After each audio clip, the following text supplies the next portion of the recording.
Today's video will take you into the hidden war behind the Eastern Front, where Soviet partisans turned forests, rail lines, and occupied villages into a second battlefield, and where the most decisive heroes were often the ones history barely named. Our subject is Hidden Heroes of the Eastern Front, Soviet Partisans, and here is the unsettling truth that opens this file. While the world watched tank columns and collapsing cities, a quieter army was already at work, cutting the enemy's lifelines in the dark. This topic endures because it captures the purest tension of wartime history. Ordinary people forced into extraordinary decisions, resistance measured not only in battles won, but in survival itself. And the reason we are returning to it right now is simple. As more wartime records, memoirs, and declassified studies circulate, the partisan story keeps expanding beyond the polished legends, revealing a movement far more complex and far more human than the monuments ever admitted. Because what is at stake is not just a list of raids or famous commanders. What is at stake is how wars are actually bent, how supply lines collapse, how fear becomes a weapon, and how a single courier, a radio operator, or a rail worker can influence the fate of armies without ever appearing in the official frame. To understand it, we have to step back into the early 1940s, when Europe was burning, when the German invasion drove deep into Soviet territory, and when vast regions fell under occupation almost overnight. The front moved fast, but the rear became a cage, and inside that cage, a new kind of struggle began. Underground cells, forest camps, sabotage teams, and whispered networks built from necessity. This was not only combat, it was secrecy. It was intelligence. It was timing. It was the cold arithmetic of rail junctions and supply convoys, the kind of war that does not announce itself with artillery barrages, but with a train that never arrives. In the minutes ahead, I will guide you through the partisan movement as if we are reviewing the evidence together. How early survival groups hardened into coordinated detachments, how rail sabotage became a strategic instrument, how German security forces responded, and how Jewish partisans and rescue camps fought a parallel struggle for life as much as for victory. And we will test the history with the kind of questions that keep historians awake at night. What if the Soviet partisan campaign had been prepared before 1941? What if sabotage had synchronized earlier with major offensives? What if discipline and support networks had been stronger? And what if the occupiers' countermeasures had been smarter instead of simply brutal? So come with me now, away from the frontline maps and into the shadows between them, into the pine forests and the marsh roads, into the hidden rooms where messages were passed and explosives were hidden under ordinary hands, because the record we are about to open does not begin with a battle. It begins with a decision. The first thing you must understand is that the Eastern Front was not only a line on a map, it was a shadow behind the line. I have sat in rooms where the air smelled of acetate and cigarette ash, where a projector's fan turned like a small engine, and where reels of captured documents lay stacked beside spools of film. I have watched German reconnaissance footage of villages that no longer existed, and Soviet after-action reports that pretended they never had. Between those two worlds, in the space the cameras rarely reached, lived the people we now call partisans. They were not a single army. They were not always volunteers. Some were soldiers cut off in the first encirclements, hungry and stunned, still wearing pieces of uniform. Some were local officials who understood, faster than Moscow did, that the front had moved past them and would not be coming back quickly. Some were men with rifles. Some were women with nothing but a satchel and a pair of wire cutters. Some were children whose job was not to fight at all, but to look, remember, and return. When people speak of hidden heroes, they often mean famous names remembered through slogans and monuments. That is not what I mean. I mean the anonymous courier who carried a coded message in a loaf of bread. I mean the rail worker who learned how to make a locomotive die without firing a shot. I mean the Jewish teenager who had to hide not only from the Germans, but from suspicion inside the forest itself. I mean the nurse who could not carry a machine gun, yet carried men back to a dugout while a search party was still close enough to hear. If you are watching this in the comfort of a warm room, let me pull you away from that comfort, just for a moment, and put you where the partisans lived. Not on parade grounds, not in polished boots, but in bog and pine, in smoke that had to be hidden, in winter that killed the careless, in a war where a wrong footprint could bring an entire regiment down on a camp of families. Now let me ask you a question that will hang over everything I say. What if the Soviet partisan war had been ready before June 1941? Because the truth, buried under the slogans, is that it was not. The first shock and the first orders. The invasion came with a violence and speed that stunned even the men who claimed they expected it. Armies do not simply retreat. They break into pieces. The first weeks created thousands of small human fragments scattered behind German lines, stragglers, escaped prisoners, wrecked units, wounded men carried by friends, political officers without units, party officials without authority, families without homes. This is where the partisan story begins, not in triumph, but in disorder. Moscow did not invent the first partisan groups, it reacted to them. In those early days, local officials were ordered to form detachments, equip them, and begin sabotage. The instructions were blunt: disrupt railroads, fuel depots, supply dumps, communications. The logic was simple. If you cannot stop the enemy at the front, you bleed him in the rear. You make him carry his war on his back. But logic does not feed men. Logic does not stop frostbite. Logic does not make peasants trust a stranger who asks for bread when the punishment for helping is death. The earliest detachments were often partisans, in name more than fact. Some were survival groups, camps in the forest, waiting for the Red Army to return. Some were poorly armed and poorly led. Some were destroyed quickly. Some withdrew deeper and learned the hard way that you cannot run a war in the rear the way you run a regiment at the front. If you want to understand what made later partisan operations effective, you must first understand how close the whole movement came to collapsing in 1941. Here is your first what if, and it matters. What if the Soviet state had not dismantled its own pre-war planning for partisan warfare? Before the invasion, there had been preparations, planners who imagined guerrilla war on Soviet soil. Then came the purges, the confidence that the Red Army would never fight that kind of war, the belief that the enemy would be smashed at the border. Those preparations were cut, and many of the people tied to them were removed. When the German armies reached deep into Soviet territory, the state ordered a partisan movement into existence with a haste that smelled like panic. That haste shaped everything: organization, brutality, myth-making, and the way heroism would later be used as a tool. The struggle for control inside the Soviet system. You cannot tell this story honestly without admitting that the Soviet partisan war was also a bureaucratic war. Power does not like being improvised. It does not like armed groups acting independently. Yet the reality in occupied territory forced improvisation, and that created a problem for Moscow, who controlled these fighters. Party organizations, the security services, and military structures all competed. It was not only about efficiency. It was about authority, about narrative, about who would be credited and who would be blamed. In this internal struggle, a centralized system eventually emerged, but not immediately. Committees formed, directives multiplied, and political figures pushed their influence into the partisan world. The movement's later coordination depended on that centralization. Yet, centralization also brought new dangers: rigid orders that ignored local realities, and pressures to produce results that could be reported upward, sometimes at the cost of lives. When you hear about a train derailed or a bridge blown, you should imagine not only the explosion but the paperwork that followed, the report written in pencil by lantern light, the tally of enemy losses, the request for ammunition, the complaint about shortages, the coded message sent back to the mainland. This is another what if. What if Moscow had trusted local autonomy longer instead of trying to harness the movement so tightly?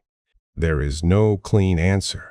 Autonomy allowed creativity and speed, but it also allowed disorder, misconduct, and the kind of predation that turns villagers into enemies. Control could impose discipline and strategy, but it could also impose fantasies. And those fantasies were fed by the biggest myth of all, that the partisan movement sprang fully formed from central directives. In reality, many units existed before Moscow knew they existed. Some acted independently, some became lawless, some became heroes. Often, all three descriptions touch the same group at different times. The forest is not a stage, it is a machine. Let me describe the setting as a cameraman would, because geography is not background here. It is a weapon. Belarus, Western Russia, Northern Ukraine. Forests thick enough to hide a camp, swamps deep enough to swallow a vehicle, tracks that vanish in snow, rivers that freeze into roads and then betray you when they melt. This terrain favored partisans. It also punished them. In the warm months, mosquitoes and damp rot clothing and skin. In the cold, breath itself becomes visible evidence. Fire is both life and death. Smoke means heat, but smoke also means discovery. Now imagine a German security unit tasked with controlling this space. Spread thin across vast districts, older soldiers, limited equipment, roads that vanish into mud, and the constant anxiety of sabotage. Their orders were to protect supply lines, guard the machinery of occupation, and fight bandits who did not wear uniforms. This is where ideology entered like a disease.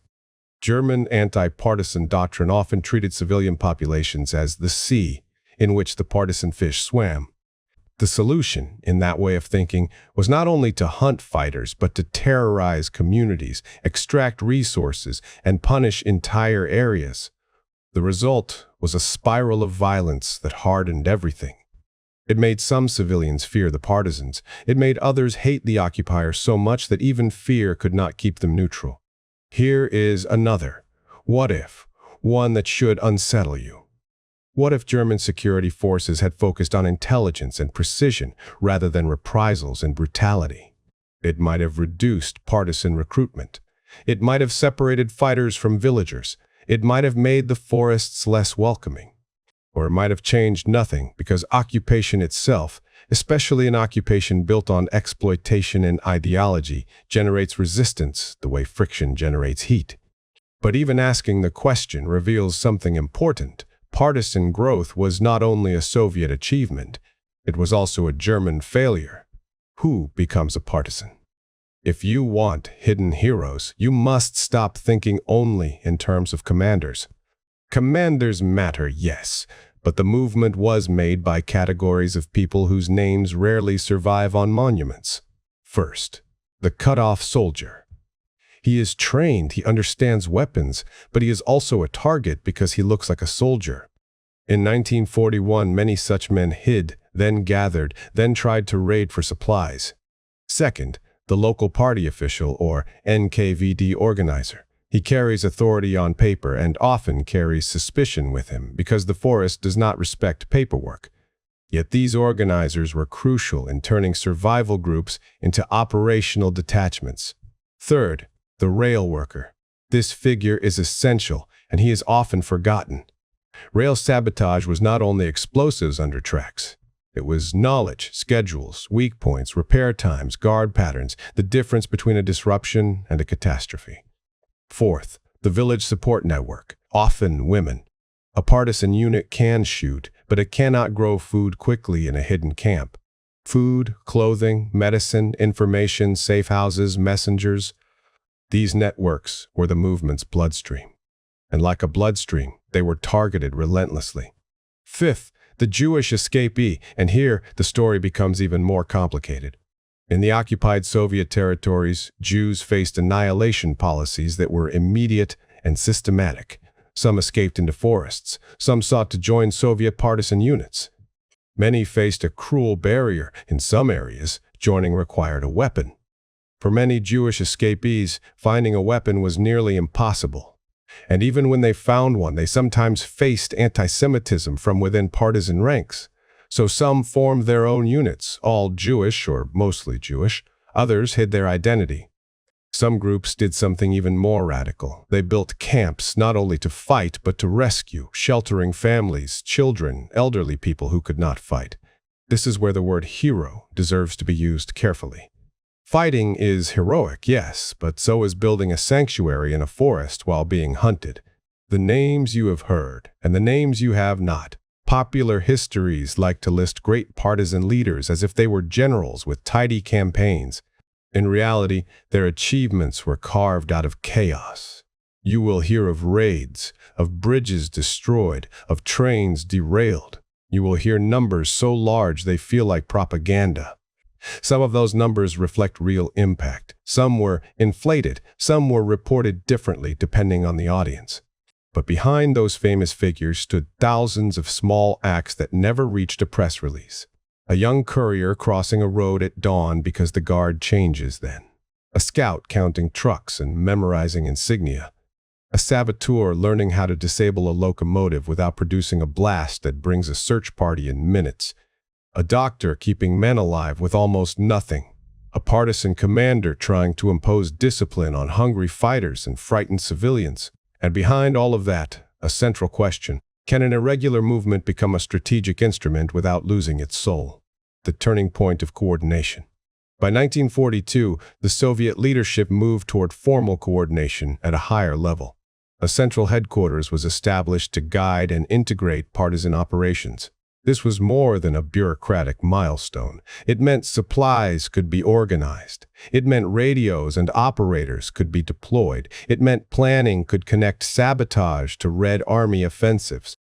But coordination also meant pressure. Once a movement is visible to the center, it is judged by results. Results are counted. Results are demanded. And the easiest results to count are often the ones that produce the most dramatic reports: rail disruptions, destroyed bridges, enemy losses. This is where the story veers into a dangerous area. Not because the partisans were villains, but because war encourages exaggeration and simplification. A report written for superiors may not always reflect the messy truth on the ground. Now the what if becomes strategic. What if that headquarters had existed earlier, in late 1941? Earlier supplies might have saved units that were destroyed. Earlier coordination might have turned scattered sabotage into something closer to a campaign. Earlier radios might have increased intelligence value for the Red Army. But earlier coordination might also have increased the center's temptation to control, punish, and politicize the movement while it was still fragile. The movement needed structure, yes. It also needed adaptability. Best case, scenarios that still sound like history. You ask for best case scenarios, and you want them to feel plausible, not like fantasy. So let me give you 3, grounded in what we know about how partisan warfare actually works. First best case, the early survival groups become operational detachments faster, not by miracle, but by earlier training and caches. Imagine the pre-war planners were not purged and their work was not abandoned. Imagine weapons caches were already placed and local cadres trained to access them. When the invasion comes, those stranded soldiers do not spend weeks starving and improvising. They link up with organized cadres and begin real sabotage by late summer 1941. German rear security becomes a crisis earlier, forcing diversion of troops from the front at a moment when German offensives depend on speed. Second best case, German security doctrine focuses on intelligence rather than mass reprisals. This is not nice Germans. It is cold calculation. Instead of burning through villages and driving civilians toward partisan support, security units invest in informant networks, controlled food policies, and selective operations. The forest becomes less friendly. Partisans still exist, but their recruitment is slower. Their intelligence networks are thinner. Their ability to feed and shelter large camps is reduced. Third best case, Jewish escapees are integrated more consistently, and rescue-oriented camps are tolerated rather than discouraged. Imagine Soviet command recognizes early that rescue and resistance are not competing missions but mutually reinforcing. Forest camps that shelter civilians become sources of intelligence, manpower, and moral legitimacy. Jewish units are not forced to hide identity to survive within the movement. Anti-Semitism is treated as a discipline issue, not tolerated as local reality. The outcome is not utopia. It is a stronger, more cohesive rear movement that denies the occupier a key weapon. Division. Which of these best cases feels most plausible to you? Hold that thought, because later you will see how close the real story came to each and how often it fell short. The Rail War as the partisan signature. If you remember only one operational fact about Soviet partisans, remember this: rail sabotage became their signature because the German war machine depended on rails. A derailed train is not only destroyed cargo, it is delayed movement, diverted repair crews, forced guards, and a creeping fear that spreads along the lines like electricity. It changes logistics and psychology at once. The later coordinated sabotage operations were not random. They were designed to support Red Army offensives by choking German mobility. In some regions, especially Belarus, rail sabotage became a massive effort involving huge numbers of fighters and support personnel. This is where the romantic image of a lone saboteur with a match fades, replaced by something more modern and more terrifying: sabotage as organized warfare. But even here, hidden heroes remain hidden. The men and women who placed charges on tracks were only the visible edge. Behind them were scouts who mapped patrol routes, villagers who watched guard routines, radio operators who stayed awake for nights sending coded traffic, mechanics who turned stolen parts into workable tools, medics who treated injuries without leaving evidence. A train can be replaced. A network of people is harder to replace. The cost of secrecy. When the war ended, the partisan narrative became a political asset. Heroes were elevated, stories were shaped, some achievements were celebrated, some crimes were hidden. Some entire categories of experience, especially those that complicated the official story, were pushed aside. This is why I call them hidden heroes. Not because they were unknown to everyone, because even when they were known, they were not always allowed to be understood. The Jewish partisan who fought and also rescued was inconvenient to narratives that wanted the war to be only a story of the Soviet state. The partisan group that acted independently or committed abuses was inconvenient to narratives that wanted a clean moral line. The local villagers who supported the partisans sometimes paid the price twice, once under occupation, and again when post-war politics decided what kind of suffering counted. In my mind, the most haunting image is not a firefight. It is a ledger, a list of casualties, a list of supplies, a list of destroyed rail cars, a list of villages punished. It looks cold, but every line is a person. The moment before the great coordination, now we come to a threshold. By 1943, the partisan movement, in numbers and coordination, had grown into something that could influence major operations. Large-scale sabotage campaigns would be planned and executed across wide territories. Rail junctions and supply arteries would be targeted with a precision and scale that earlier survival groups could not have imagined. One operation in particular, aimed at rail communications around a key junction, would demonstrate how a partisan campaign could function as sustained pressure rather than isolated raids. Another, broader sabotage effort would show the movement's capacity for coordination across hundreds of detachments. But do not rush there yet. If you do, you will miss the human truth that makes the later operations matter. Because by the time you see a coordinated campaign on paper, you are looking at the product of thousands of earlier decisions made in hunger, fear, and improvisation. A commander deciding whether to punish a thief inside the unit and risk losing men, or tolerate him and risk losing villagers. A courier choosing a longer route to avoid a patrol, arriving late with information that is suddenly less valuable. A Jewish escapee choosing whether to reveal identity and risk rejection, or hide it and live with the fear of being discovered by supposed allies. A village elder deciding whether to feed a partisan unit tonight and risk German retaliation tomorrow. These are the decisions that shaped the movement long before the headquarters could count it.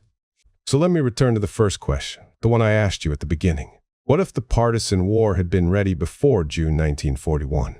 If it had, the early months might have looked less like chaos and more like a plan.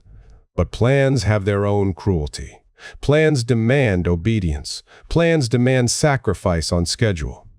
The real partisan movement, with all its flaws and brilliance, grew out of necessity. It was born in a gap between armies, in the space where the state's reach weakened and human will had to carry the weight. When the great sabotage campaigns begin to take shape, when rail lines become battlefields and junctions become targets, remember what you are actually watching. Not an army appearing from the forest, but a society under occupation learning to fight in the dark. And in that darkness, somewhere beyond the beam of the projector, the hidden heroes are already moving. They are already moving, yes. And if you lean close enough to the darkness, you can almost hear the war change its rhythm. Because by 1943, the partisan struggle stops being only a story of scattered camps and improvised raids. It becomes something colder and more deliberate, a campaign, a pressure system. A second front that does not need tanks to break an army's spine, only timing in a rail map. Now let me catch you by the lapel with a single question and refuse to let go. What if the Soviet partisan movement had been synchronized with the Red Army's offensives from the very beginning, not after it learned by bleeding, not a fantasy, not a miracle, just an earlier alignment of radios, supplies, and command? Because by the time we reach the height of the so-called rail war, you can see what synchronization looks like. You can see the logic. You can see the results. And you can also see what it costs to get there. The moment the forests become a staff map. In those later years, I watched something strange happen in the archives.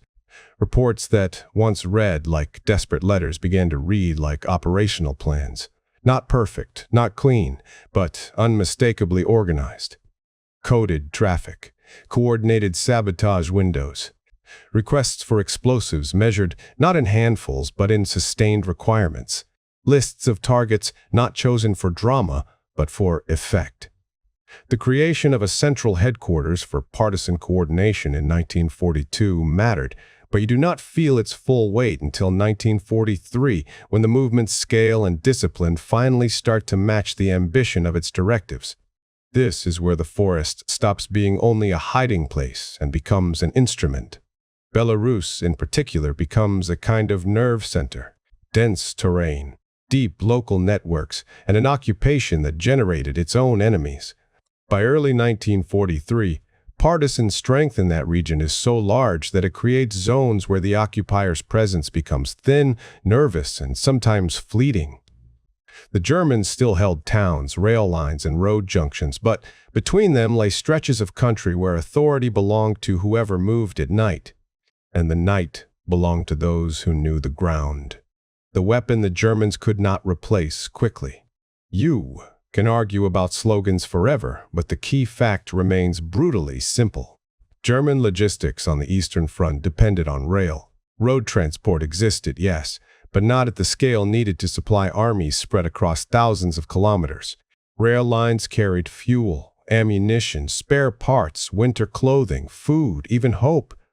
A train arriving on schedule is not just cargo. It is operational freedom. So when partisan sabotage focuses on rails, it is not romantic, it is rational. And here is what most people miss. Rail sabotage is not only the moment of destruction, it is everything around it. A derailed train forces repairs. Repairs force engineering units to concentrate. Concentration forces guards. Guards force manpower to be pulled from other tasks. And the fear of the next sabotage forces commanders to slow down, reroute, or delay movements that were supposed to be quick. This is how you win without holding ground. You do not need to conquer a junction if you can make it unreliable. Now the what if grows sharper. What if German rear area security had been reinforced early enough to protect rail arteries in depth? If those lines had been guarded not by thinly spread units and overworked security regiments, but by properly resourced formations with strong intelligence, the partisan effort would have faced a different wall. Sabotage would still happen, but the repair times shorten, the patrol patterns tighten, the informant networks expand, and the movement spends more time surviving and less time striking. But history did not give them that wall. It gave them swamps, forests, and an occupation policy that often made enemies faster than it destroyed them. A campaign you can hear, even without pictures. In the summer and autumn of 1943, coordinated sabotage campaigns reach a scale that forces even hardened German staff officers to treat bandit warfare as a strategic factor rather than an annoyance. This is where the coordinated operations come into view, the sort that later summaries describe in terms of detachments and numbers. One of the large sabotage campaigns, timed to support major Soviet offensives, aimed to incapacitate rail communications across broad sectors. It was not a handful of explosions. It was a wave, planned and distributed, meant to strike not once but repeatedly, so repair crews and security units could not catch their breath. When you read the documents, you can sense a deliberate intent, not merely to destroy rails, but to saturate the system, to make the rail network behave like a sick man trying to stand. And as the operations intensify, the hidden heroes become even more essential, because the more coordinated the sabotage, the more fragile the human network becomes. Radios must work. Couriers must arrive. Explosives must be stored safely and moved without leaving trails. A single capture can unravel a chain. This is the uncomfortable truth of partisan warfare. The movement is powerful because it is dispersed, and vulnerable because it is dispersed. The face is behind the statistics. When people repeat numbers, they often flatten the story, so I refuse to let you stay in the safety of abstraction. Think of the rail worker recruited into underground sabotage. He knows schedules, which means he knows when a train carries fuel instead of mail. He knows which switches can be tampered with. He knows the weak points where a small disruption causes a large delay. Think of the scout, often a young person, moving across roads with a harmless expression. They notice guard rotations, note the boots, the insignia, the way a sentry looks away at the same moment every hour. They return with details that allow a demolition team to be gone before the alarm even finishes traveling down the line. Think of the radio operator, hunched in a dugout, listening for the crackle that means the mainland is calling. They carry a different kind of courage. Their weapon is time. Every extra second on the air increases the risk of direction finding. Their hands must be fast and their nerves steady because panic has a sound and signals have patterns. Think of the medic, because sabotage produces injuries as surely as battle does.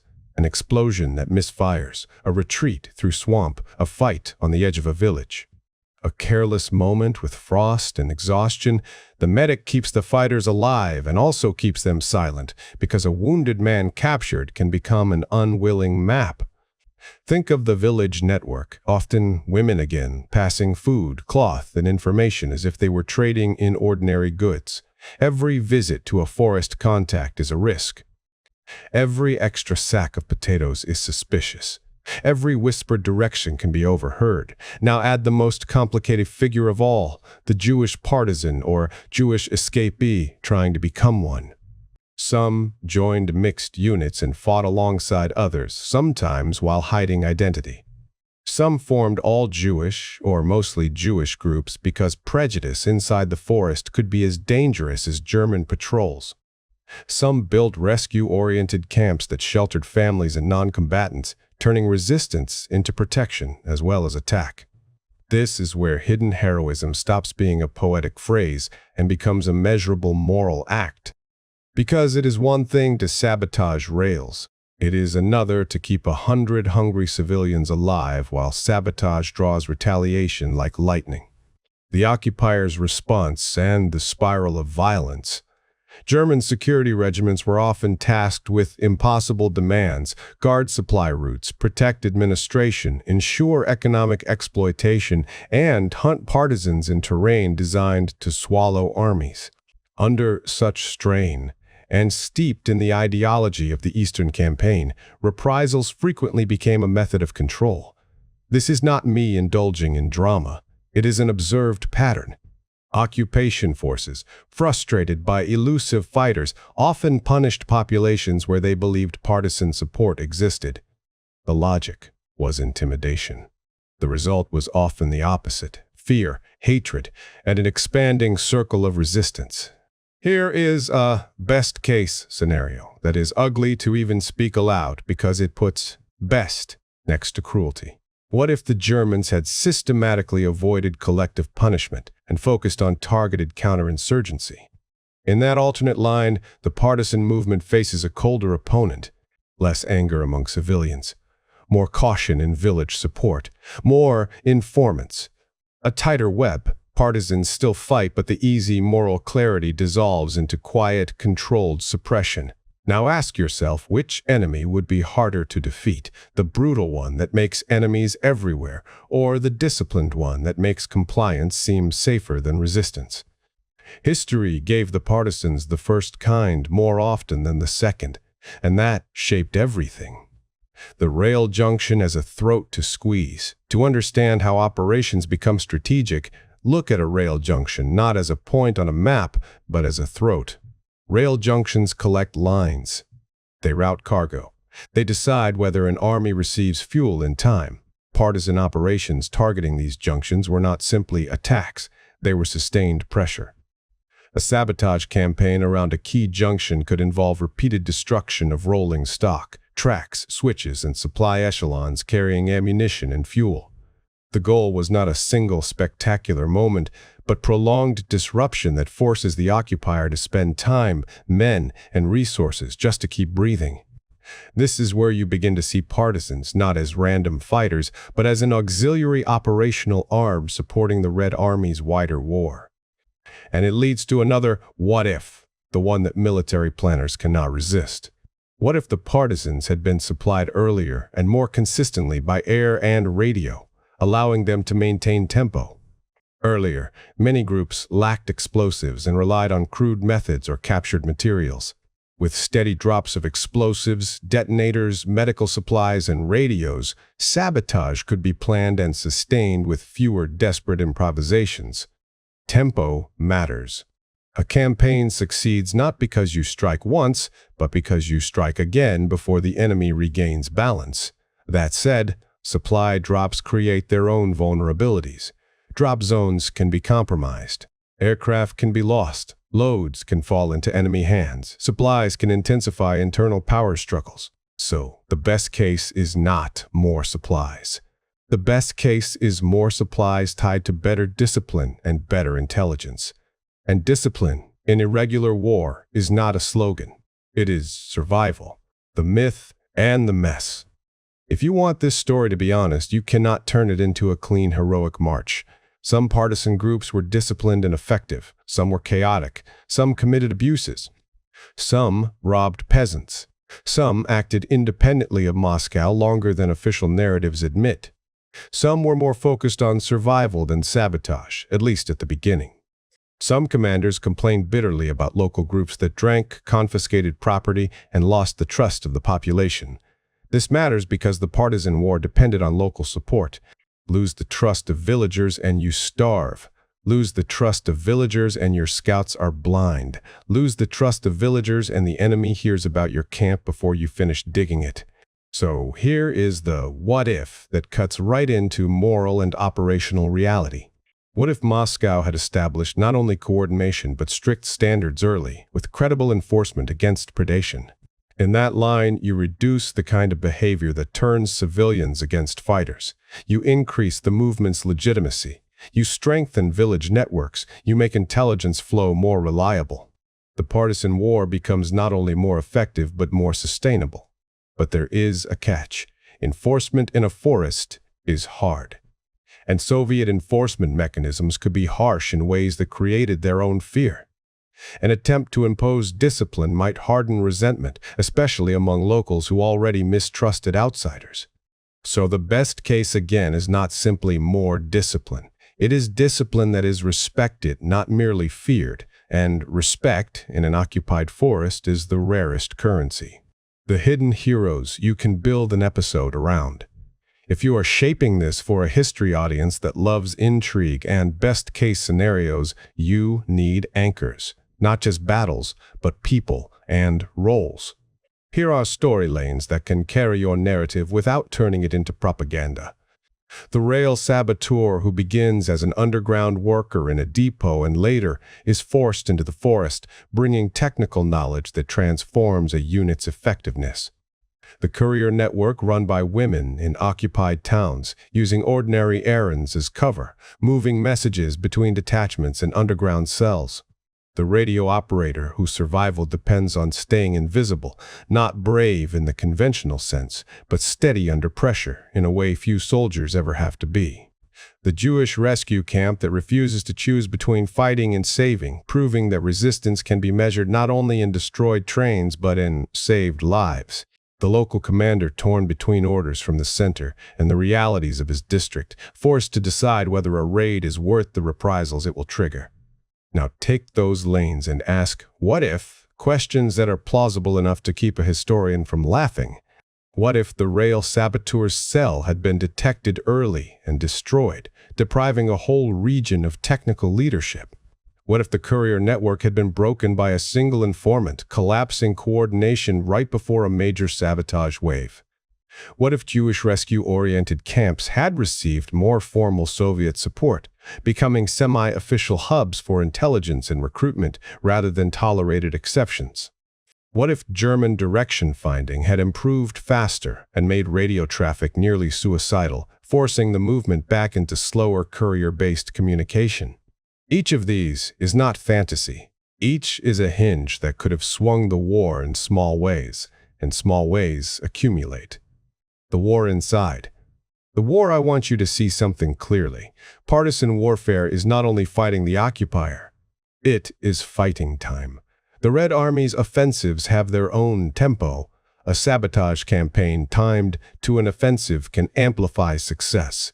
But if timing slips, the sabotage becomes less useful and more dangerous. A bridge destroyed too early is repaired before it matters. A rail line cut too late does not slow the reinforcements that already passed. So the partisan movement, once integrated into broader strategy, is forced to perform a cruel balancing act, strike when it matters, and still survive long enough to strike again. This is why the later coordinated operations feel so different from the early chaos. They carry a sense of staff work, of calendars, of deadlines. And yet, behind the deadlines, the same forest remains. The same mud, the same hunger, the same fear.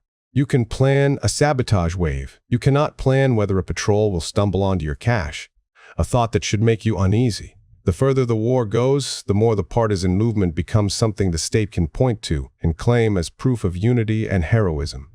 But the deeper you read, the more you see the uncomfortable layers: independence, misconduct, anti-Semitism, brutality, myth-making. Not to tear down the partisans, but to understand them as human beings under impossible pressure. So here is my final best case question for this stretch of the story. What if, after the war, the full truth of the partisan experience had been openly documented, without the need to polish it into a usable legend? In that world, the hidden heroes would be less hidden, yes. But the movement itself might be understood more accurately, not as a flawless uprising, but as a contested, evolving war behind the war. A war where courage and cruelty sometimes lived in the same units, sometimes in the same night. And if we understood it that way, we might stop treating resistance as a poster and start treating it as a field of decisions, where the story tightens next. In the next stretch of this narrative, the coordinated sabotage campaigns intensify, and the German response hardens. The war's front lines move, but behind them the forests keep their own tempo. Junctions become targets, rail lines become battlefields. Entire districts become contested ground where control is measured not in flags, but in whether a train arrives. And the hidden heroes, the courier, the operator, the medic, the scout, the rail worker, the rescue camp leader, will be the ones holding that tempo together while the great armies thunder elsewhere. Before I take you there, I want to leave you with one question that is not academic.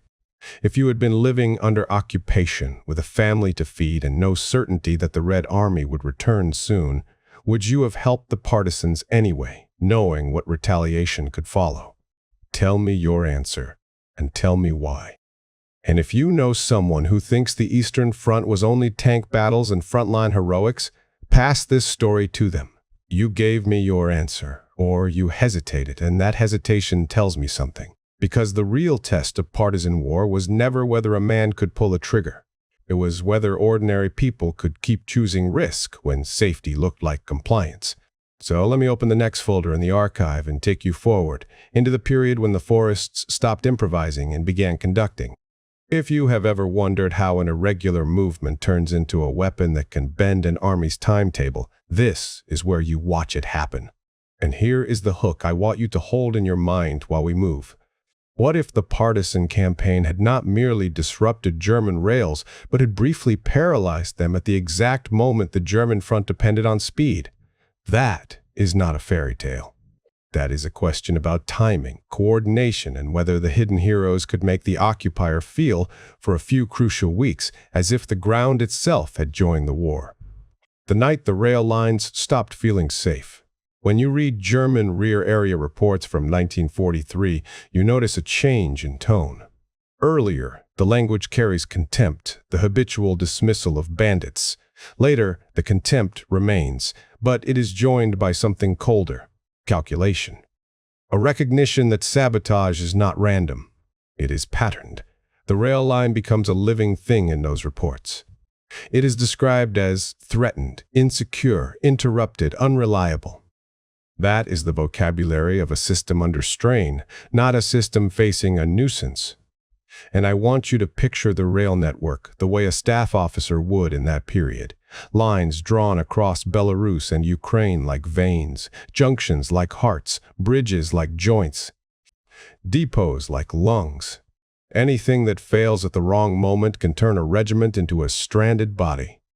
The partisans understood this, sometimes instinctively, sometimes through instruction, sometimes through painful experience. A blown rail section is not only metal and wood, it is delay. Delay is the enemy of an army that lives on schedule.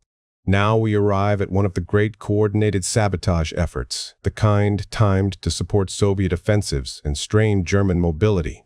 Hundreds of detachments, huge numbers of men and women and youth involved, all aimed at the same general objective: make the rail network fail broadly enough that repairs cannot keep pace. Let me speak plainly. This is not a story of a lone hero in a trench coat. This is a story of a distributed machine, and distributed machines depend on small, hidden parts. A local scout noticing that guards linger longer near the station after payday. A courier who remembers that a certain bridge has a spot where the patrol always pauses. A radio operator who sends a burst message quickly enough to avoid detection. A village woman who hides a detonator where a search party will never think to look. A rail worker who does not need to guess where to strike because he already knows which switch can cripple a line for days. You can call these people support. You can call them auxiliary. If you do, you are missing the point. They are the movement. The rifleman is only the most visible component, brainstorming the best-case branches. Before we go deeper into the operations, I want to do exactly what you asked. We pause, not to break the illusion, but to sharpen the thinking. Here are several plausible best-case branches, rooted in real constraints. First branch: a cleaner synchronization between sabotage and offensives. In reality, coordinated sabotage was often timed to support Red Army operations. Best case means the timing is tighter. Detachments receive instructions earlier. Explosives arrive more reliably. Radio communication is more stable. Instead of disruption that is serious but uneven, the rail system faces a tighter window where simultaneous damage forces bottlenecks everywhere at once. Second branch: better partisan security against penetration. Irregular networks live and die by security. Best case means fewer compromised couriers, fewer careless fires, fewer predictable patterns. It means an enemy agent has a harder time mapping the human web. It means fewer sudden collapses right before major action. Third branch: reduced internal friction within the movement. Local mistrust, political competition, anti-Semitism, and predatory behavior did not only cause moral harm, they caused operational harm. Best case means stricter discipline that is actually enforced, not just declared. It means Jewish escapees are accepted more consistently rather than forced into separate survival strategies. It means fewer locals are alienated, so supply and intelligence channels remain stronger. Fourth branch. German countermeasures remain blunt rather than smart. This sounds strange as a best case for the partisans, but it is a real one. When the occupier relies heavily on terror and indiscriminate reprisals, it often creates more resistance. Best case for the partisans is an enemy who keeps making that mistake. Best case for the Germans is an enemy who does not. These branches are not fantasies. They are plausible shifts in behavior and organization. Now, let me connect them to the ground reality, the junction that becomes a battlefield. There is a particular kind of target that reveals whether a partisan movement has matured, not a random track, not a lonely bridge, a junction. A junction is where the system concentrates. It is where a small disruption can cause a cascade. It is where cargo cannot simply be rerouted without cost. It is also where security is heavier, because the enemy knows the value. So when partisans strike at junctions repeatedly over months, you are looking at something beyond raids. You are looking at sustained operational pressure. One sabotage campaign in Ukraine centered on a junction and its surrounding lines for an extended period. The goal was to damage rail communications and keep them damaged. The reports describe repeated destruction of enemy echelons carrying ammunition, fuel, equipment. Numbers are recorded and celebrated. But I want you to hold your skepticism like a good tool. Numbers in war are not always clean. One destroyed echelon might mean one train, or it might mean disrupted wagons, or it might mean damage that forced offloading and delay. Reports can be inflated by pride or pressure. The strategic truth, however, is not in the exact tally. It is in the fact that sustained sabotage compelled the enemy to devote attention and resources to keeping that junction functional, and that is the real currency of partisan war. Attention, resources, time. Now imagine the best case branch here. What if that junction campaign had been expanded with more reliable explosives and better intelligence coordination? You would see broader choke points, longer delays, more guard units pulled from other duties, more repair crews exhausted, more material diverted from the front to the rear. That does not automatically change the war's outcome, but it changes the texture of the war. It makes offensives harder to supply. It makes retreats harder to organize. It makes reinforcements less certain. It makes the occupier feel hunted. The concert that is not music at all. There is a name that later histories give to a wide sabotage effort, as if it were a performance. But this was not music. It was a planned disruption that treated rails as targets in a distributed strike system. Think about what that requires. It requires instruction. It requires coordination. It requires enough trained personnel to place charges properly. It requires enough confidence that detachments will strike when told. It requires the capacity to measure results and adjust. In 1941, many partisan groups struggled to survive. By 1943, many are capable of synchronized action. That is an organizational transformation, and it is the kind transformation states dream about and insurgencies rarely achieve. Now comes the harsh truth that keeps the heroes hidden. The glamour of a coordinated sabotage operation makes the cameras look at explosions, but the operation's success depends on people who never touch a charge. The people who carried the charges in pieces, hidden among ordinary goods, the people who stored them without being detected, the people who gathered information about patrol times, the people who spread false rumors to distract security, the people who acted as guides through swamps, because a team that arrives late is a team that dies or fails. I keep returning to this because the archive teaches you what propaganda tries to hide. Victory is administrative. Victory is logistical. Victory is human networks holding under stress. Research facts and context without breaking the spell. You are building a History Channel script, so you need clean context points that your viewers can follow. By mid-war, partisan warfare in Soviet-occupied territories had moved from scattered and often uncoordinated groups to a movement increasingly tied into Soviet military planning. A central coordinating structure existed to direct and integrate operations. In regions like Belarus, partisan strength was large, helped by terrain and local networks. Large sabotage campaigns were conducted to disrupt rail communications, timed to assist Soviet offensives. At the same time, German rear area security operations were shaped by limited manpower, difficult terrain, and ideological framing that often resulted in brutal reprisals and civilian suffering.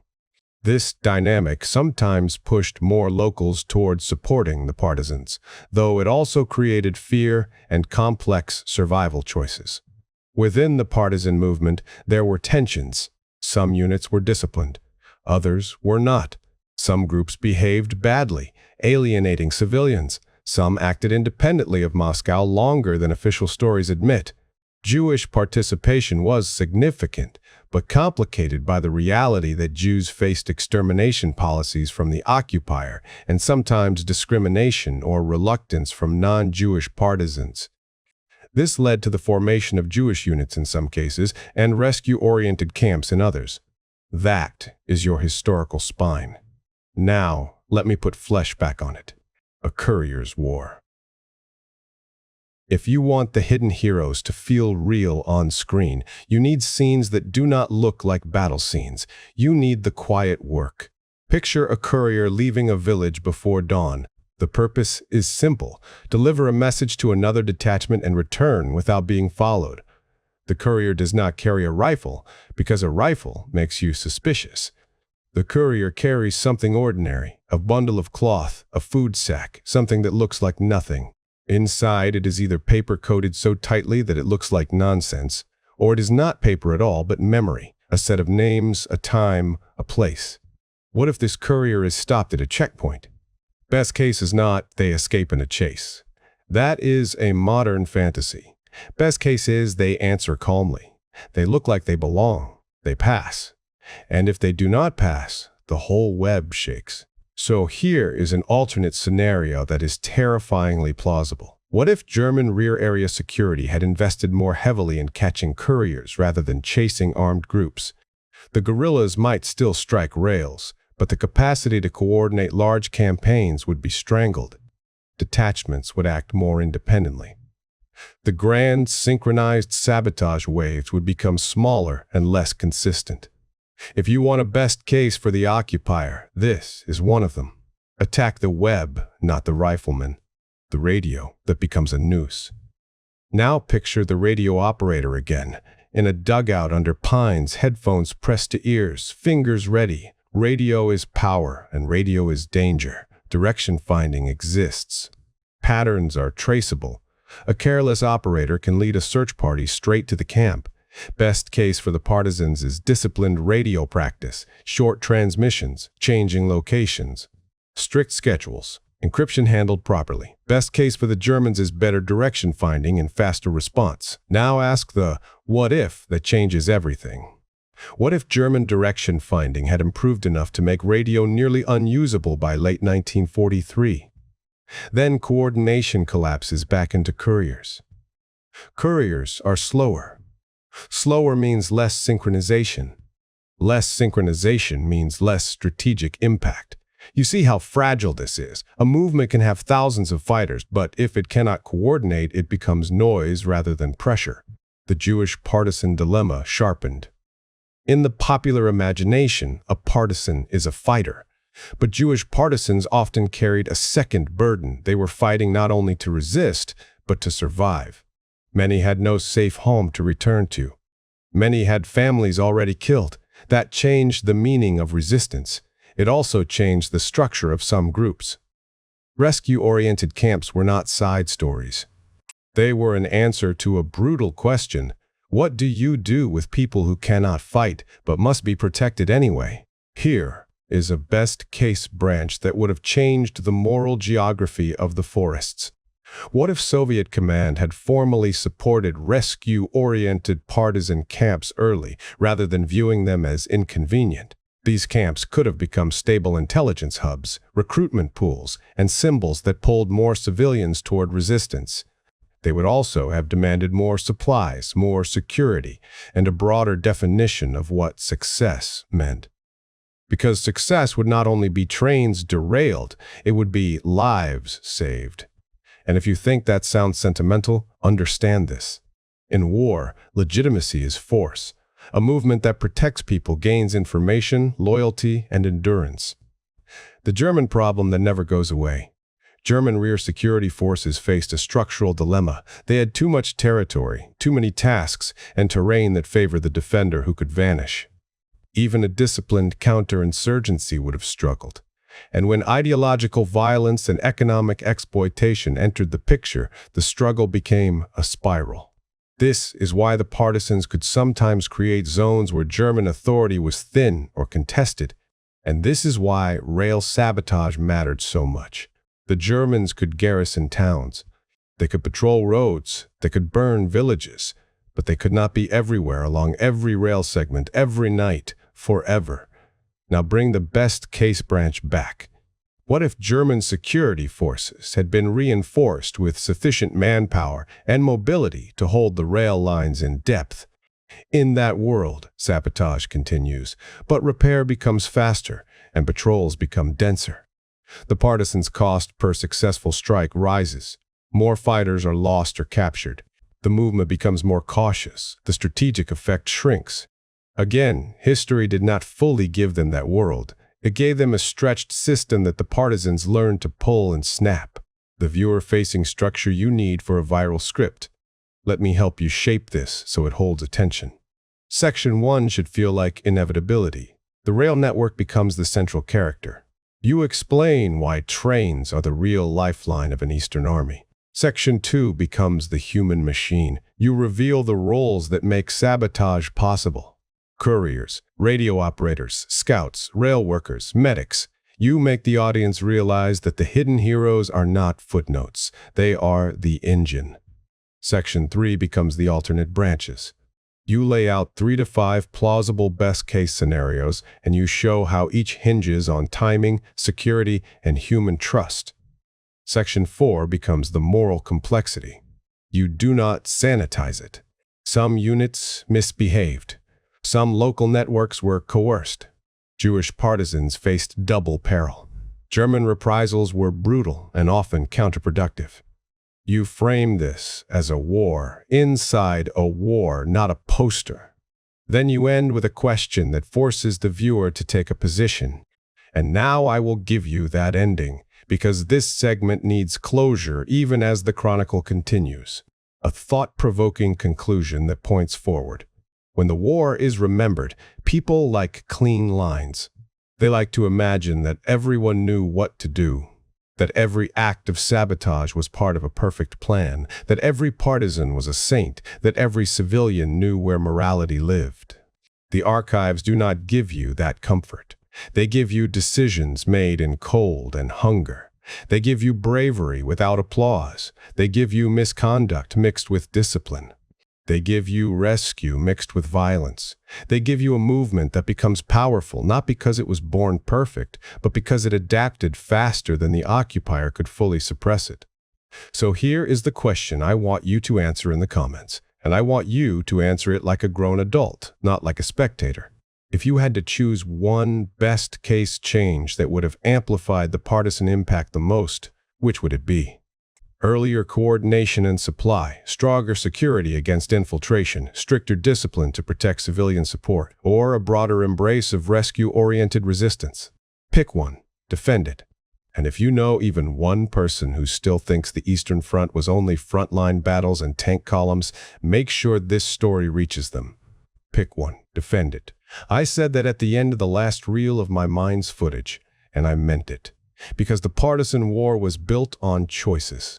Not just by Moscow or Berlin, but by people who had no medals waiting, no guarantee the war would end before their luck did. Now I take you forward, to the closing arc of the struggle, when the forests begin to empty not because the danger disappears, but because the front line finally returns and swallows the rear. And I start with a hook, the kind you feel in your stomach more than your head. What if the partisans, for one decisive stretch, had achieved something rarer than disruption, a temporary blackout of German movement across multiple sectors at once, long enough that an entire line of defense cracked faster than it should have. Not forever. Not romantic. Just long enough to matter, because in war you do not need to stop an enemy forever. You only need to stop him at the wrong hour. The war's final hinge. By 1944, the Eastern Front is no longer a one-way tide. The German armies are no longer advancing with the arrogance of summer 1941.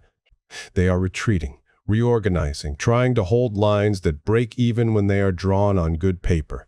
In that environment, rail lines become even more important, not less. A retreat lives on movement. An army trying to avoid encirclement needs trains and roads to behave like obedient servants. If the network becomes unreliable, retreat becomes panic, and panic becomes collapse. This is the moment when sabotage behind the lines can have an outsized effect because it attacks not the spear, but the handle. You can see it in the nature of targets. In earlier years, a unit might strike what it can reach. Later, strikes become more selective. Junctions, bridges, switching stations, repair depots, communications nodes, fuel. I remember reading lists that looked like the work of engineers rather than bandits. That alone tells you how far the movement had evolved. But the partisans did not evolve in a vacuum. They evolved in response to three forces that shaped them like a vice. First, coordination from the center increased. By 1943 and into 1944, partisan activity was increasingly integrated with Red Army planning. Not perfectly, not cleanly, but the intent is undeniable. Second, German countermeasures hardened. Security units, police, and rear area formations continued operations that mixed genuine counterinsurgency with ideology-driven brutality. The result remained a spiral of fear and reprisal. Third, the occupied population reached exhaustion. Villages had been bled by requisitions, violence, forced labor, and suspicion from all sides. Support for partisans could be courageous, coerced, strategic, or desperate. Often it was all at once. So when you ask who the heroes were, I will not give you only fighters. I will give you the people who kept choosing, under impossible pressure, to keep the web alive. The hidden heroes in the final act. Let me pull four faces out of the darkness. Not because they are the only ones, but because they represent the kinds of labor history forgets. The rail saboteur who no longer needs to improvise. By late war, he has seen what works and what gets you killed. He understands that a dramatic blast is not always the best choice. He learns how to cause maximum disruption with minimum signature. He becomes a technician of delay. The radio operator who becomes a nerve. In earlier years, radios were rare and dangerous. Later, they are still dangerous, but they are more central. A good operator is the difference between a coordinated strike and a collection of isolated acts. The operator is also a target. Direction finding and informants do not need to catch the entire detachment. They only need to catch the person who knows where the others are. The village support network that has been living on a knife edge for years. This is the most undercounted heroism of all. People imagine partisans emerging from the forest like a separate species. In reality, the forest and the village were connected by hundreds of invisible threads. Food, clothing, information, shelter, medical supplies, hiding places, warnings. The village network is what made the partisan rear a living organism. The rescue-oriented camp, especially in the Jewish partisan experience, where resistance and survival were fused. These camps were not military conveniences. They were moral decisions made under siege. They also had strategic consequences. A camp that sheltered families could become a source of intelligence and manpower, but it also demanded constant security and resources. It forced the movement to answer a question that armies can sometimes ignore. What do we do with the people who cannot fight? Now, if you want best-case scenarios that feel grounded rather than cinematic, these are the pressure points. Earlier technical training and supply for rail sabotage. Stronger radio security and mobility of transmitter sites. More consistent discipline to prevent predation that alienates villagers. More formal acceptance and support of rescue-oriented camps, making them less vulnerable and more integrated. None of these require magic. They require organization, foresight, and restraint, which are the hardest things to achieve in a war that rewards speed and punishes hesitation. The most dangerous best case. Let me offer you a best case. It feels uncomfortable because it is the kind that historians argue about late at night. What if German rear security had been less brutal and more intelligent? Not kinder, more intelligent. If collective punishment had been reduced, if informant networks had been better developed, if local collaboration had been cultivated through incentives rather than terror, the partisan movement might have faced a colder problem.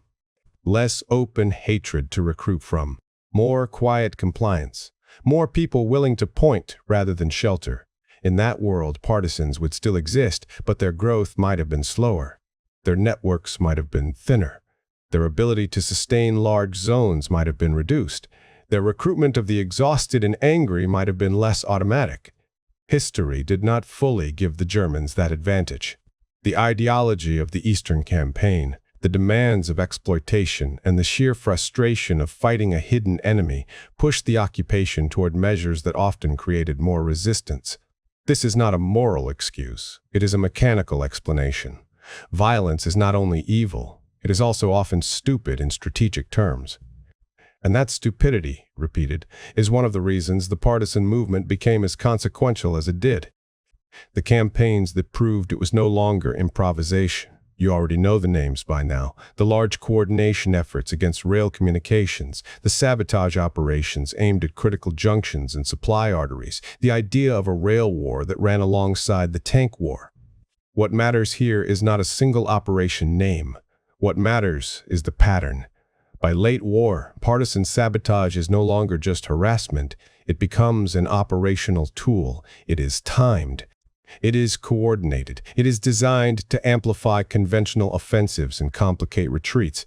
And the most important thing the partisans did was not merely to destroy physical objects.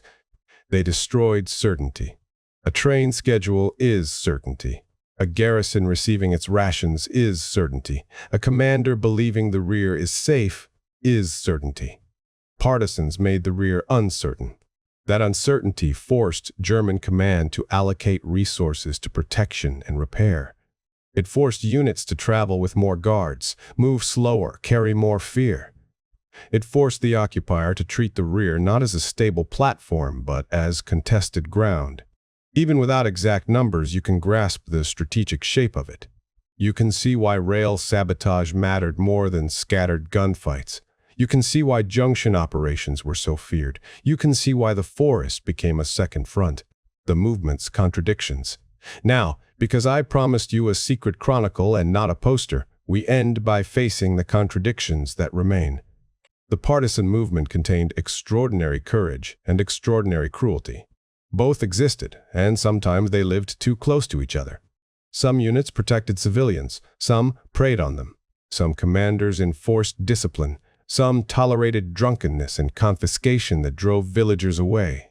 Some networks were built on trust. Some were built on coercion.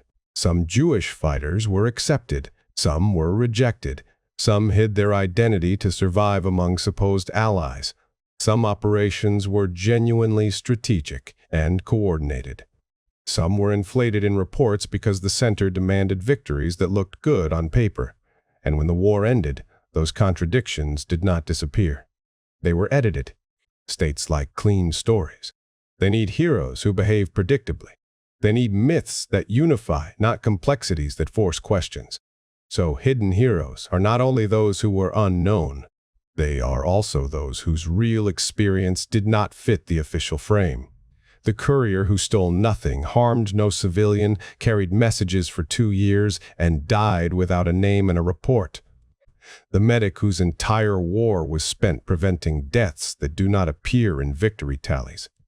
The village woman who fed fighters while knowing her children might pay for it. The Jewish partisan who fought, rescued, and still faced prejudice inside the forest, then came home to a state that preferred a simpler narrative. These are the people who do not always survive as statues. The return of the front and the emptying of the forest. As Soviet forces advanced, partisan zones and detachments faced a transformation. Some were absorbed, some became auxiliary formations, some were used in mopping up operations. Some simply dissolved back into civilian life. Exhausted, half-starving, and carrying memories no one asked them to describe. The forest does not give up its secrets easily, and neither do the people who lived in it. There is a detail I remember from reading late war correspondence. In early war messages, they asked for bread, ammunition, boots. Later, they asked for recognition, for orders clarifying status, for lists, for documentation. Not because they suddenly became bureaucrats, but because they understood something. After the war, what is not written can be erased, and yet much was still erased, not always by malice, sometimes by the sheer weight of post-war life. People built homes, found missing relatives, buried the dead, and tried to forget the smell of damp earth in a dugout. But forgetting is not the same as peace. Tying the whole story together, so let me pull the thread from the beginning to the end, and you will see the arc. In 1941, the partisan movement begins in shock and chaos. Cut-off soldiers, local officials, survival groups, forest camps, desperate improvisations. Moscow issues directives, but the movement's reality is fragmented and often brutal. Many early groups are destroyed or withdraw. The rear is a killing ground. Then coordination grows. The state fights to control the movement. Radios appear. Supply drops improve. Detachments learn, sometimes by failure, how to sabotage effectively and survive reprisals. The struggle becomes not only physical but organizational. Who commands, who reports, who controls discipline? By 1943, rail sabotage becomes the signature because it strikes the occupier's lifeline. Coordinated campaigns begin to appear, timed to offensives, designed to strain German mobility and morale. The movement's scale, especially in forested regions, allows it to act as a strategic instrument, not merely a local nuisance. By 1944, the partisan rear war matters during retreat and collapse. Disruption becomes more consequential when an army needs movement to survive. The forest front amplifies the conventional front. The hidden heroes, couriers, operators, scouts, medics, villagers, rescue camp builders become the unseen machinery that makes the larger picture turn. And when the war ends, the story is edited into legend, leaving many true lives under the surface. That is why this subject matters. Not because it is dramatic, but because it exposes how wars are actually won and survived through networks, logistics, fear, choices, and the quiet labor of people history does not usually film. One last set of what-if scenarios, and then we close the archive. Now I will do what you asked from the beginning. I will give you best-case branches that are plausible and that tie to everything we have covered. What if pre-war guerrilla planning had not been dismantled? Then early chaos is reduced. Caches exist. Training exists. Local cadres exist. The movement begins with more competence, and German rear security is strained earlier, perhaps forcing diversions of manpower at a more critical time. What if coordination and radio supply had arrived earlier and more consistently?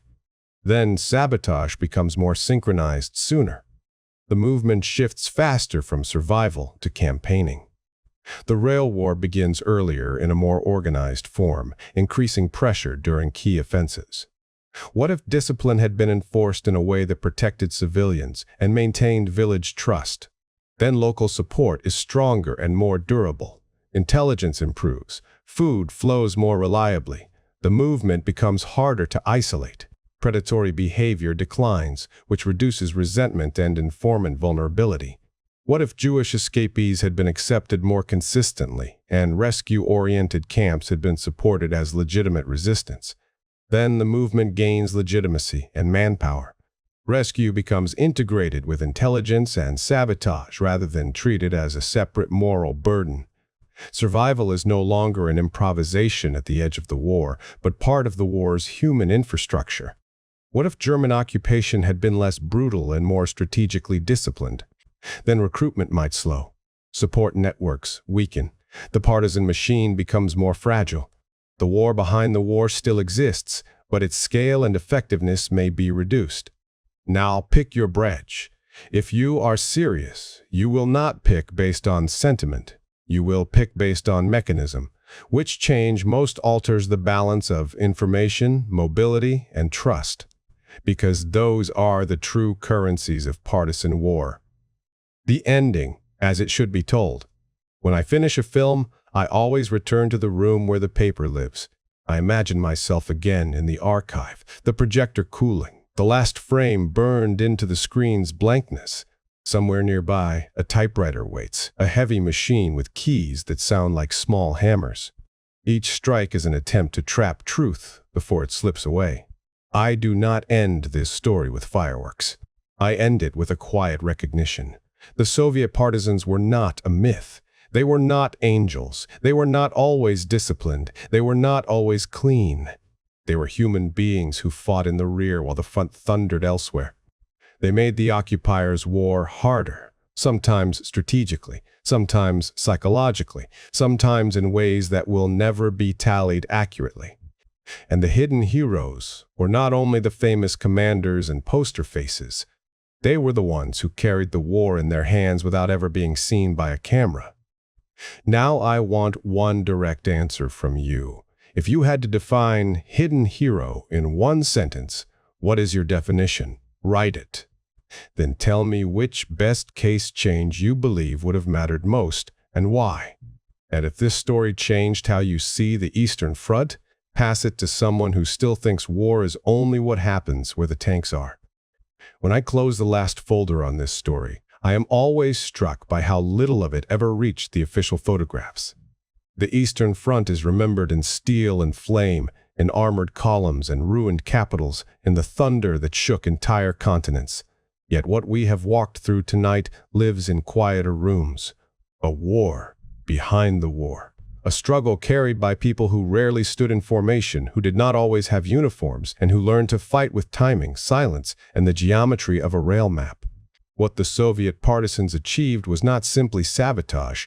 It was disruption with consequence. They turned the occupiers' rear into contested ground, and in doing so, they forced an army built on schedules to move as if every mile were uncertain. They made trains arrive late or not at all. They made garrisons doubt their own safety. They made commanders devote men, machines, and attention to problems that could not be solved by strength alone. And when the great offensives rolled westward, that pressure mattered. It shortened the enemy's breath at moments when breath was all a retreating force had left.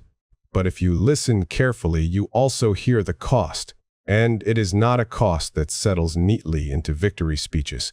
Secrecy kept the movement alive, and secrecy also swallowed it. It protected couriers and radio operators, and it ensured that many of their names would never be spoken outside a small circle. It kept camps hidden, and it kept their tragedies hidden too. It allowed survival, and it left survivors with memories they could not always share, because the story of resistance is never as clean as the story of triumph. After the war, the world shifted into new alignments and new suspicions. The intelligence services studied partisan warfare like a manual for the future. Governments learned that shadow networks could bend the course of large campaigns. And ordinary people learned something older and harder, that when armies move through your home, history does not ask permission before it drafts you. That is why this chronicle matters, not only as a record of what happened, but as a warning about what happens when a society is forced into the dark. The partisan war shows us how quickly the ordinary becomes extraordinary, how bravery can live beside cruelty, how survival can demand decisions no one should ever have to make, and how the smallest invisible roles can hold up the weight of entire operations.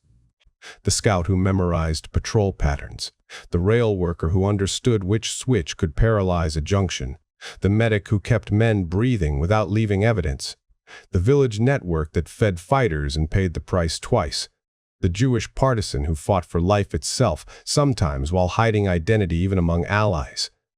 These are not footnotes. They are the mechanisms by which history moved. Now, as I sit alone with the lamp turned low, I can still picture the scene that ends every night of research. The pages lie stacked in front of me, edges worn, stamped, annotated, sometimes contradictory, often incomplete. The air is quiet except for the steady tap of keys as I try to pin down a truth that does not like being pinned. Each sentence feels like a small act of retrieval, pulling something back from the silence that almost swallowed it. And that is the real closure of this story. Not that the forests fell quiet, not that the rail lines were rebuilt, not even that the war ended, but that behind the victory, behind the slogans, there were people who carried the struggle in their hands and vanished back into ordinary life, leaving us only traces if we are willing to look. I will leave you with one question, and I want a real answer, not a polite one. When you hear the phrase hidden hero, who do you think of now? The saboteur on the tracks, the courier on the road, the radio operator in the dugout, or the villager who chose to help anyway, and why? Thanks for watching. If you enjoyed this video, hit that like button, subscribe to our channel, and turn on notifications to stay updated on our uploads. The light goes out, the papers return to their boxes, and the archive door closes with a soft sound that always feels final, until the next truth asks to be opened.